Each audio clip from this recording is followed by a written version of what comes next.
அட்டகத்தி திரைப்படத்துல நடிச்சவங்க தான் ஐஸ்வர்யா ராஜேஷ்.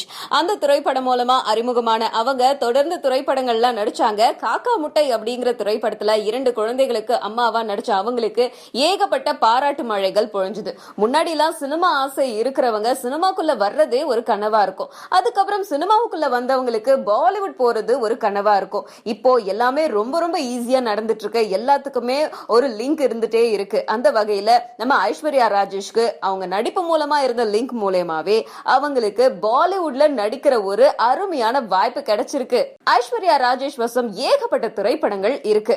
இடம் பொருள் ஏவல், குற்றமும் தண்டனையும், ஹலோ நான் பேய் பேசுற, மனிதன், தர்மதுரைன்னு ஏகப்பட்ட திரைப்படங்கள்ல பிஸியா நடிச்சிட்டு இருக்க நம்ம ஐஸ்வர்யா ராஜேஷ் பாலிவுட்ல நடிக்க போற முதல் திரைப்படமே அர்ஜுன் ராம்பாலோட இணைந்து நடிக்க போறாங்க.